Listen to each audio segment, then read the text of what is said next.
Estudios científicos hablan del cacao como un superalimento. Otros lo llaman la píldora de la salud. ¿Por qué es tan beneficioso? ¿Sabes cómo tomarlo sin que te engorde? Una forma diferente de ver, escuchar y sentir el mundo. Hoy en Saber Vivir hablamos de personas y de niños altamente sensibles. Dime qué bebes y te diré cómo influye en tu humor y en tus emociones. ¿Afectan igual todas las bebidas con alcohol? Si las fiestas navideñas son época de alegría, también lo son de alteraciones digestivas. ¿Cómo regular tu ritmo intestinal entre tanta comida? Y además, hablamos del paté y del foie. ¿Sabes cuáles son sus diferencias y cómo tomarlos para que te sienten bien? Descubre las respuestas en los próximos minutos.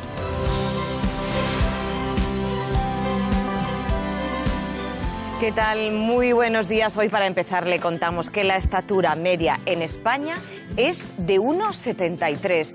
Pero, buenos días, Luis. La ciencia ha descubierto que podemos seguir creciendo. Podemos seguir creciendo si tomamos fósforo, entre otras cosas, porque el fósforo influye en el crecimiento. Aquí tenemos a Ana, se ha prestado a medirse, a que la ¿Cómo midamos, no va a prestarse? Y entonces, Doctora, como comentaba Macarena, en España tenemos la media en 1,73. Bueno, los más altos, los de la media más alta, andan los daneses, incluso los Países Bajos. Fíjate qué paradoja, los Países Bajos los más altos, 1,83 andan. Y luego están los más bajitos, pues dan los de vietnamitas y en Guatemala en 1,60.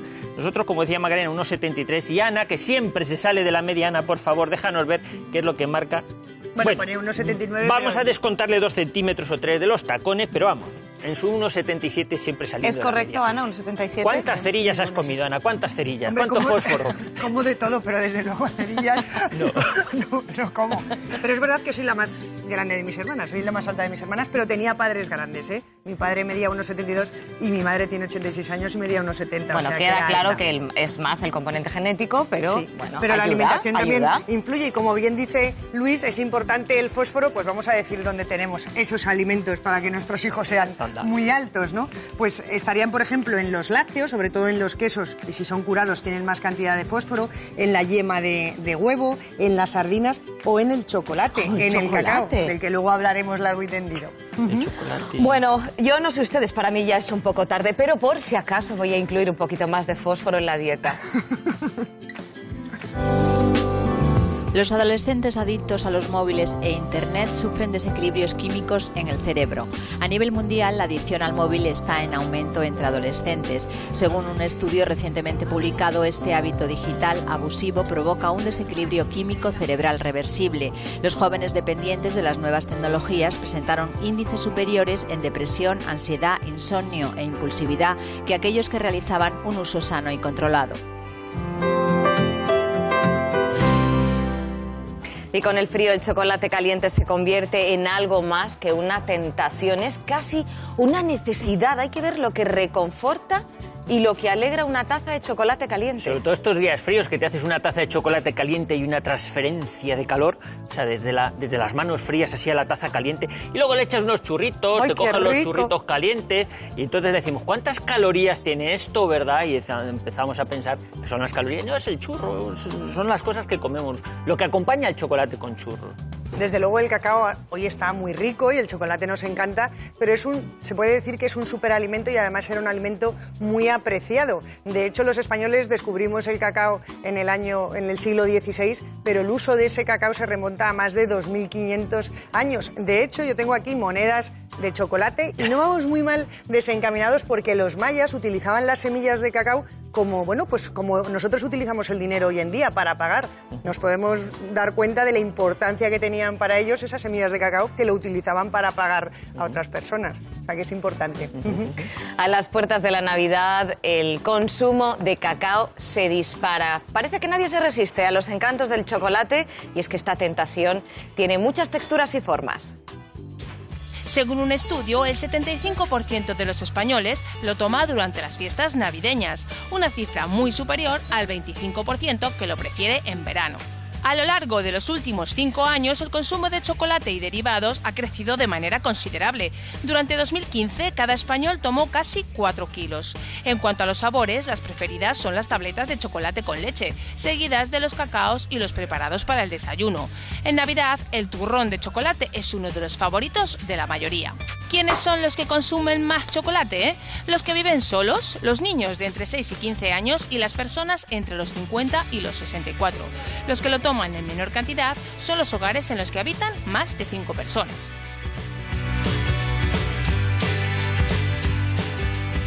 Vamos a saludar a una experta en chocolate. Le presento a María Izquierdo. Es doctora, profesora titular de nutrición en la Universidad de Barcelona y miembro del Comité Científico del Observatorio del Cacao. Muchísimas gracias por atendernos en esta mañana. Venimos observando que las personas mayores tienen debilidad por el chocolate. ¿Tiene algo que ver este ingrediente con la longevidad? Hola, buenos días. El cacao, que es el ingrediente básico del chocolate, tiene muchas propiedades, que es lo que estamos investigando actualmente.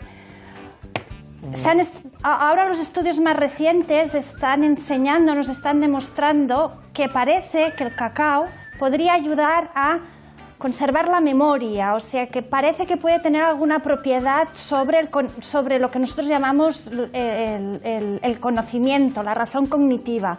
Pero son estudios muy preliminares. Pero como en todo lo que tiene que ver con la alimentación, estamos como redescubriendo las bases científicas de cosas que habían observado nuestros ancestros y que tal vez a lo mejor dentro de años podamos decir que realmente tiene una relación con la longevidad. Actualmente lo que tenemos son pruebas muy de estudios muy básicos, estudios hechos, por ejemplo, se han hecho estudios hechos con unas lombrices muy pequeñas, que son modelos de longevidad, que parece que sí que les han extendido la vida. Pero claro, esto extrapolarlo a humanos todavía nos falta mucho. Pero yo en alimentación llevo muchos años y nunca digo de este agua no beberé, porque a lo mejor tengo que beber. Bueno, tiene que ver con el cerebro. ¿Y es verdad que también previene enfermedades del corazón? Bueno, de hecho el cacao, volvemos al cacao, lo que es la materia primera. El cacao, de las primeras cosas que se empezó a descubrir recientemente, fueron los atributos que tiene sobre todo en proteger de la oxidación a las partículas de este LDL que llamamos malo, el colesterol malo que llama la gente, que es malo porque se oxida y al oxidarse genera la herida y el proceso todo de degeneración, de forma muy simple. El cacao se vio que protegía de la oxidación a estas partículas, a este colesterol malo. Pero una cosa incluso más interesante que esto fue su capacidad antihipertensiva, de bajar la tensión arterial, por ser un vasodilatador. De hecho, esto también es un avance que hemos tenido antes cuando queríamos hacer una alegación para un alimento. Aquí en Europa no había una legislación muy seria, era más o menos pues lo que nos parecía. Gracias a que entra una reglamentación más seria, se tiene que pedir la aprobación de la alegación para que nos permiten al alimento hacer una alegación. María, y esto mira, lo explico porque... estaba pensando que ahora una de las cosas que la gente más nos pregunta es el tema de, por ejemplo, los cacaos desgrasados, los cacaos con azúcar. Una cosa que nos preocupa a los que consumimos cacao en casa es que mucho del principal ingrediente que tiene es azúcar y luego los hay desgrasados que son cacaos más puros. Yo imagino, Ana, que es más saludable el cacao puro que el cacao que tiene azúcar añadido, ¿no? Claro, porque date cuenta, Luis, que la doctora Rodríguez nos lo estaba diciendo, el cacao es la materia prima de donde sale el chocolate, entonces no tenemos que confundir una cosa con otra. Se considera, por ejemplo, chocolate negro aquel que tiene como mínimo un 50% de cacao, pero es verdad que en las estanterías de los supermercados podemos encontrar chocolate negro, chocolate con leche, chocolate blanco, y muchas veces nos creemos que han dicho que el chocolate es bueno, pero no todos los chocolates son iguales. El chocolate tiene pasta de cacao, manteca de cacao y azúcar. El chocolate negro, cuanto más cacao tenga, es más pasta de cacao y tendrá menos manteca y menos azúcar, pero el chocolate blanco, por ejemplo, es manteca de cacao y azúcar, prácticamente no tiene pasta de cacao. Por tanto, no lo tenemos que confundir y el cacao es una cosa, ahí es donde están los polifenoles y el beneficio, y el chocolate, si no elegimos un buen chocolate, nos estaremos equivocando. Pues muchísimas gracias, María Izquierdo, muchísimas gracias también.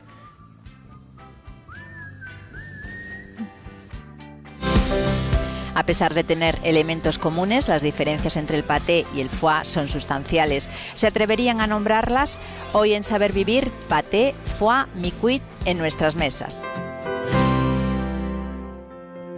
Apenas quedan unos días para que los más pequeños cojan las vacaciones de Navidad, los reyes de las fiestas, Luis. Sin duda alguna, porque son los que llenan las calles, porque no están en el colegio, llenan las calles. Vemos más niños y son los que además se quedan alucinando con las luces, los ruidos, y algunos especialmente más que otros, porque hay niños que con los ruidos y todo el bullicio se asustan, se tapan los oídos, tienen una sensibilidad especial, tanto luces les asustan, en definitiva, son altamente sensibles. Y muchas veces nos creemos que si no hay niños, como que la Navidad no es igual. No, yo creo que todos tenemos que sacar el niño, la niña que llevamos dentro, y las Navidades tienen que ser unas fechas memorables, tengamos o no tengamos niños a nuestro alrededor. Venga, pues ese va a ser nuestro reto, ¿eh? Deje que le presente a nuestro protagonista. Se llama Alberto, tiene 7 años, es el mayor de 3 hermanos. Sus padres nos han abierto las puertas de su casa para explicarnos qué es la alta sensibilidad.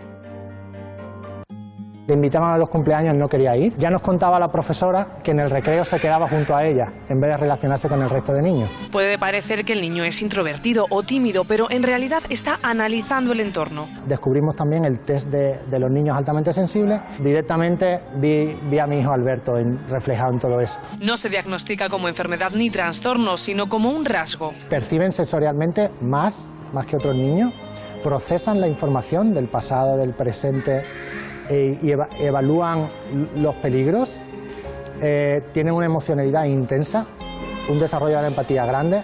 Alberto, ven, que vamos a vestirnos. Como que siente que no se encuentra bien. Se quedaba así con los brazos quietos, como muy rígido, como si tuviera eso, pues el sentido del tacto muy desarrollado y nada, es muy sensible a la hora de tocar las telas. ¿Qué es lo que te pasa? ¿Qué sientes? El frío. Pues la sábana, no, poner la cara en la almohada, decía que no la soportaba. Exceso de ruido, el hermano, el pequeño llora intensamente, entonces él se echa las manos a los oídos. Son niños con un sistema neurosensorial más sofisticado, captan más información del entorno de forma masiva. Le ocurre, por ejemplo, viendo la tele. Se satura por el exceso de información que está recibiendo, por el exceso de estímulo. Por ejemplo, si el niño está en un cumpleaños donde hay un exceso de ruido, es probable que el niño se retire automáticamente y no verlo como que el niño es antisocial, sino que el niño está recuperando su equilibrio natural. Criar a estos niños es un desafío, pero si se hace de forma adecuada desarrollarán su gran potencial y su especial talento. Manuela Pérez es psicóloga infantil y juvenil, es la presidenta de la Asociación Española de Profesionales de la Alta Sensibilidad. Muy buenos días. Buenos días. Hemos visto algunos rasgos en el vídeo, pero ¿cómo es un niño, una niña con alta sensibilidad?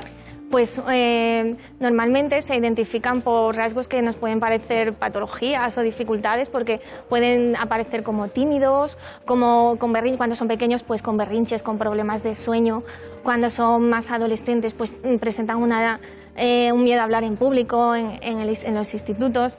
Y realmente, pues a veces en consulta aparecen también con un falso diagnóstico, aparecen como si tuvieran una dificultad tipo autismo. Eso es lo que también nos preocupa. Sí. Yo escuchaba que hasta un 20%, o sea, 1 de cada 5 niños, habéis visto que puede tener esta alta sensibilidad. Y la pregunta es, ¿el altamente sensible nace o se hace? Es decir, ¿es genética o es educación? Los estudios demuestran que es genética, o sea, realmente es un rasgo con unas características con el que el niño nace. Y de hecho, incluso en bebés, los pediatras encuentran signos pues, que obviamente vienen con el nacimiento, ¿no? Antes de que hable. Claro, sí, incluso antes de hablar ya presentan estas características. Y si tenemos que atender al sexo, es decir, las niñas o los niños, ¿hay alguna prevalencia más en las niñas, como se dice, o es mito? Sí, realmente es lo mismo, o sea, el porcentaje es el mismo en niños y en niñas. Lo único que en nuestra sociedad, pues claro, al niño se le fomenta la competitividad y muchos rasgos que luego intentan esconder. El niño altamente sensible intenta esconder su rasgo porque es, claro, para él es difícil integrarse en la sociedad con rasgos sensibles, parece más femenino. Manuela, me pregunto si alguien que esté viéndonos en este momento se reconoce en esta alta sensibilidad o reconoce a algún pequeño en casa o incluso algún adulto, porque claro, estos niños luego serán adultos altamente sensibles, ¿no? ¿Algún consejo? ¿Qué pueden hacer? ¿Un primer paso? Bueno, pues el primer paso es que si ven que su niño es NAS, o sea, niño altamente sensible, por cualquier rasgo, pues lo pueden comprobar. Nosotros en la asociación tenemos nuestro propio test, en la web es pasespaña.com.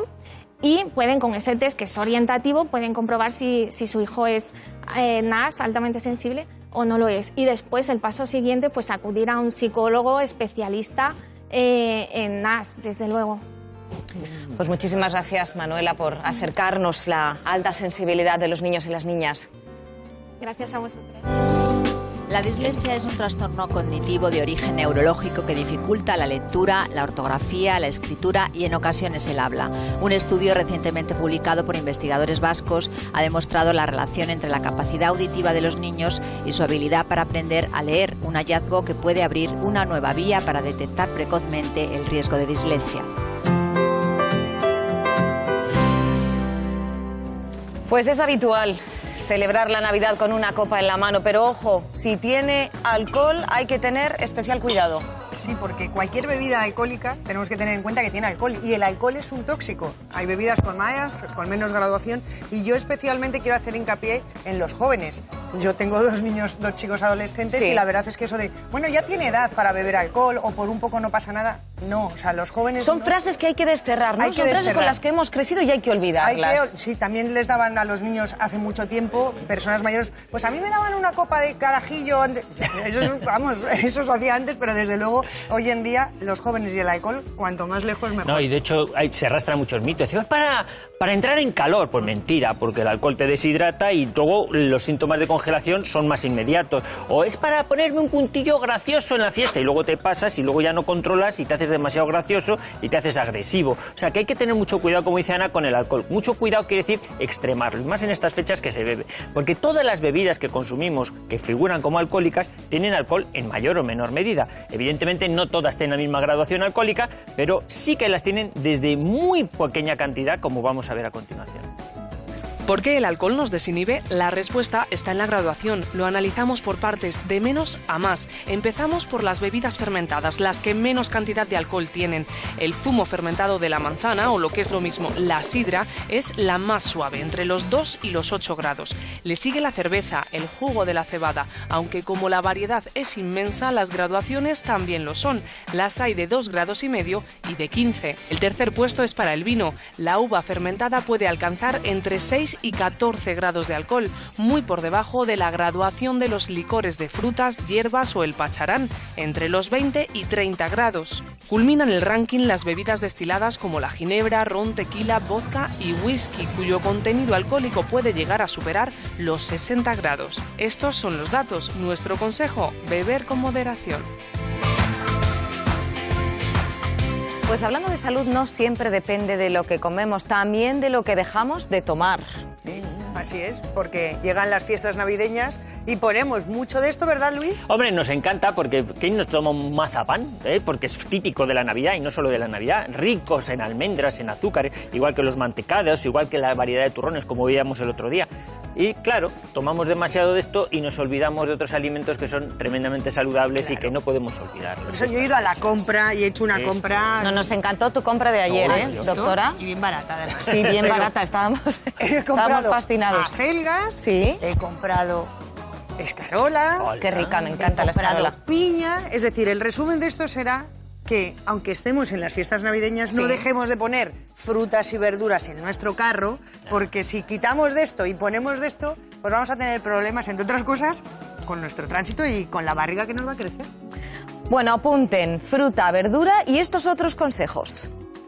Las fiestas navideñas son época de alegría, emoción, comilonas, excesos y alteraciones digestivas derivadas del cambio de hábitos alimentarios. Pesadez, hinchazón y falta de regularidad intestinal son las principales consecuencias. Para evitarlo, la mejor receta es incluir en nuestras mesas alimentos con poca grasa y bajos en calorías. Recuerde las frutas y verduras. Si las toma todo el año, ¿por qué olvidarlas en Navidad? De la que sí se puede olvidar es de la sal, sustituyéndola por especias y hierbas aromáticas. Evite pasarse con el alcohol y los los dulces, aunque si cae algún polvorón en la sobremesa puede acompañarlo de una infusión. El té verde, por ejemplo, le ayudará en su digestión. Y si tiene días libres... Está bien cantar villancicos, pero deje el sofá y haga algo de ejercicio. Bueno, si seguimos elaborando nuestro menú de Navidad, lo cierto es que las aves forman parte del mismo, tienen un lugar privilegiado, pero no siempre en la forma que imaginamos. Hoy presentamos las aves en forma de patés, en forma de foies. Cristina Oria es experta en alta cocina. Muy buenos días. Buenos días. Ganadora de varios premios, varios reconocimientos, entre otros en Madrid Fusión y en competiciones internacionales. Cristina, tenemos foie de pato y de oca. ¿Cuál es la diferencia? Bueno, la diferencia es, los dos son el hígado del ave, simplemente que el pato es más barato porque hay más cantidad y es al que estamos más acostumbrados en España y tiene un sabor más suave. El de oca es más fuerte, es más caro y tiene un color más rosado. ¿Lo tendríamos por aquí para ubicarlo? Aquí está. Este es mi cuy, que es semicocido. Los dos se elaborarían de la misma forma, la misma receta, simplemente que la materia prima es de distinto ave. Ajá. Vale, otra duda. El bloc de foie gras y la mousse de foie. Sí, esa es, dentro del foie hay bastantes diferencias. ¿Y está dónde? Aquí está mousse de pato y este es el bloc de foie. El micuy, por ejemplo, es 100% hígado de pato y está semicocido, tiene poca caducidad y tiene que estar en frío. Luego está el cuy, que está más cocinado, pero sigue siendo 100% hígado de pato y está en conserva y no necesita frío. Y luego ya está la mousse, al que nosotros no elaboramos, pero que se le pone huevo, nata, como más emulsión, y eso dura muchísimo tiempo.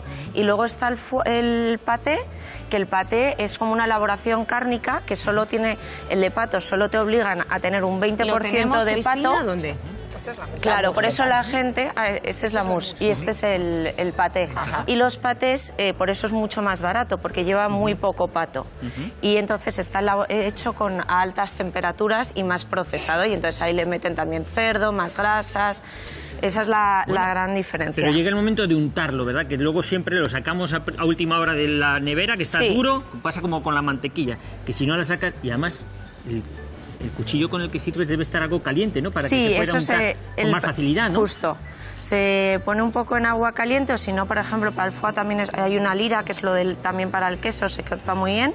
Y el paté se unta más como estás haciendo tú, y el foie a mí me gusta más dejarlo en trocitos. Y no hay que poner muchísima cantidad porque ya es un producto bastante graso y luego lo puedes aderezar con distintas cosas. Seguro que sabe mejor. Sabe fenomenal, está riquísimo. Tú te has untado paté, pero yo quiero hablar del foie, que es el hígado como tú contabas antes, que tiene sus propiedades nutricionales, no solo grasa, y Esteban nos dice exactamente cuáles. Está hecho con hígado de pato, oca o ganso, por eso se llama foie, la palabra francesa que significa hígado. Las aves tienen una alimentación excesiva para que su hígado acumule más grasa de lo normal, y esa grasa es la que da al foie su textura agradable y suave.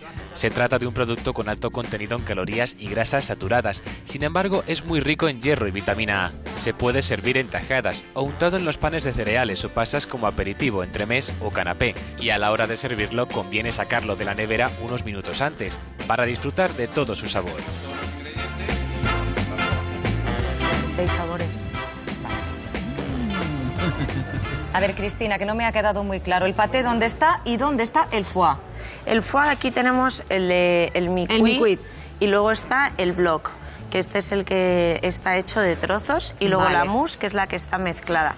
Y luego lo demás son patés, que es lo que te contaba, que tiene otras mezclas con otros sabores, y ahí ha derivado en el paté de morcilla, que eso ya no tiene ni pato ni nada, sino que es como mezcla de claro, cosas. porque por ejemplo aquí que pone paté de atún, evidentemente no va a tener el hígado del atún. No, es simplemente es un triturado y luego mezclado y llevado a conserva. Igual que o en el paté de boletus, los boletus de momento hígado no tienen. No tienen hígado, eso... Pero entonces, ¿qué lleva? Es decir, ¿lleva parte Pues- de hígado de oca además del boletus o por qué es paté? No, paté, lo que se deriva, o sea, la palabra paté al final es una mezcla de productos. O sea, no tiene por qué llevar foie. No tiene por qué llevar pato ni foie, sino, por ejemplo, el paté de aceituna, pues es aceituna triturada al final. O sea, que aquí la variedad es tremenda, como estamos viendo, y los que no damos para mucho más. Vamos a ver cuál es la diferencia claramente entre paté, foie y micuit. Asociar el paté a un foie gras de calidad es un error. Las diferencias están en su elaboración y en su composición. El foie es un alimento que está hecho solo de hígado. El paté también lo lleva, pero no siempre es el ingrediente que tiene mayor presencia. En una tarrina de paté hay otras carnes como la del cerdo. A estas se le añaden productos para ganar consistencia como leche, harina, condimentos y especias. Bueno, y las calorías, muchas veces me preguntan, ¿esto engorda mucho? Hombre, si tiene grasa, evidentemente va a ser más calórico, pero si tenemos que elegir entre foie o paté, tenemos que saber que el foie, al ser solo el hígado, tiene en torno a 450 kilocalorías por cada 100 gramos y casi el 50% de su peso va a ser grasa. El paté, como es mezcla de otras cosas, generalmente tiene más o menos como 300 kilocalorías por 100 gramos y tiene en torno a un 25% de grasa. Pero claro, es un producto mucho más natural. El foie, aunque tenga más calorías, tomaremos una ración más pequeña, pero el paté muchas veces no sabemos lo que lleva en esa mezcolanza. Yo recuerdo, Ana, cuando éramos más jóvenes y nos ponían el bocadillo así, nos untaban un foie gras, ¿era foie gras? No había otra Pero cosa. eras mucho más entonces, joven. Entonces, después de comernos un bocadillo, esto nos preocupábamos por el colesterol, salíamos a la calle, nos pasábamos toda tarde jugando y cuando veníamos a casa nos comíamos otro. Porque Yo me he comido muchos bocadillos. Claro, porque lo quemabas. O sea, no solo son las calorías, sino que hay que quemarlas, muy importante. El deporte. Cristina, una sugerencia para la cena de Nochebuena. Paté, foie, ¿cuál pondrías tú en tu mesa? ¿Cuál pondría toda una experta? Hombre, a mí lo que más me gusta es el micuit, que es el que más sabor tiene, más untuosidad, es el más rico, con diferencia, y lo acompañaría con una gelatina que hacemos nosotros de Sauternes, que es el vino dulce blanco con el que se toma en Francia el foie, pero ya se está perdiendo el tomar ese vino. Entonces nosotros lo hacemos en gelatina para que cuando te lo tomes con el foie sigas teniendo ese sabor al vino dulce riquísimo. Y la combinación de los dos es un plato estrella en Navidad. ¿Y para los niños? ¿Para los niños? ¿También es lo mismo? Mi hijo se toma el foie encantado, y tiene 3 años. Foie para los niños, micuit para los adultos, y a saborearlo con una... Es Navidad. Y todos están contentos. Cristina, Oria, muchísimas gracias por habernos acompañado esta mañana a Saber Vivir. ¿Cuánto aumenta el consumo de los cefalópodos en Navidad? ¿Cuál tiene más valor nutritivo? Mañana en Saber Vivir, las propiedades de los cefalópodos. La media hora de Saber Vivir pasa muy deprisa y muchas veces quedan cosas por apuntar. Los socios del Club Gente Saludable lo tienen más fácil porque todos los meses en la revista que llega directamente a su domicilio siempre viene un resumen de los contenidos más interesantes del programa. Por ejemplo, en esta del mes de diciembre, pues en los consejos saludables nos hablan de por qué nos puede picar los ojos o nos dan consejos para reducir la sal y que no nos suba la hipertensión en nuestra sangre. Por eso es muy importante, si quieres que la revista llegue directamente a tu casa, que llames ahora y te hagas socio del club, porque además de la revista te van a hacer llegar la tarjeta con la que te acreditan como que formas parte del club y además hay otras múltiples ventajas. Por ejemplo, vas a obtener descuentos en muchos establecimientos para cuidar tu salud y en algunos pueden llegar a hacerte hasta un 30% de descuento. Por eso, si ahora tienes que hacer algún regalo, bueno, pues es la mejor opción de hacer un regalo saludable y te beneficias